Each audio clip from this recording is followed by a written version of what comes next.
It's the husband's job to put this work into you.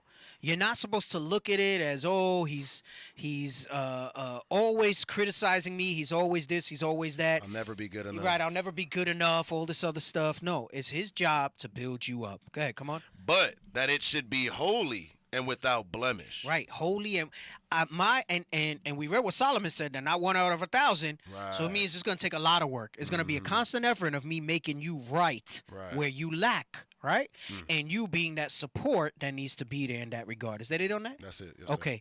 Now she says this. Right. Let's go to the picture. We're almost done.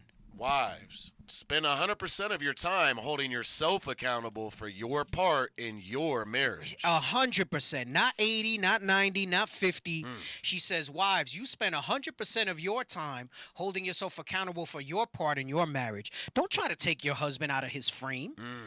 Don't try to take him. It's not your job to teach him. It's God's job to teach him. I'm not saying he might not have some bad habits and some bad things that he needs to be better at, all right?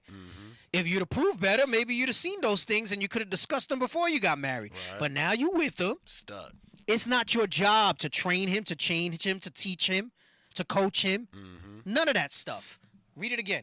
Wives, spend 100% of your time holding yourself accountable for your part in your marriage. 100% of your time for your part. Go ahead, come on. Your husband's flaws should never be your focus. No, they should sometimes be his focus. Your husband's flaws should never be your focus. His flaws should never be your focus. See, sometimes when we talk about these things, women that get offended, when they say, what about the men? Right.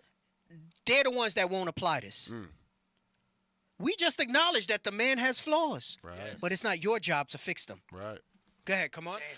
That's called deflecting. Right. Your marriage becomes better when you become better. Right. Your marriage becomes better when you become better. But I've yet to meet a sister that trusts God that much, that her faith is that strong, Right. that she can apply something like this. We met an Abigail. I've never met an Abigail. Go Hey, ahead. Only hey, in the scripture. Bishop Yahweh said deflection is deception. Right. Deflection is deception. That's 100% correct. Go ahead. So now read what she says here. Come on. Wives, one of the biggest deceptions in marriage is to spend all your time focused on your husband's flaws. Why? When all your energy is spent looking at the faults of your husband, it deceives you into thinking you are faultless. Oh, it deceives you into thinking you are faultless. Go ahead. Come on. Therefore, never doing the necessary work to become the best you can be. Right.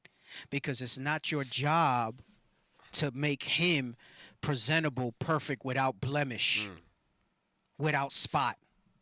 That's between him and the Lord and his teachers that will teach him. Right. But his job as your husband damn sure is to make you perfect, without blemish, without spot. Right. All right?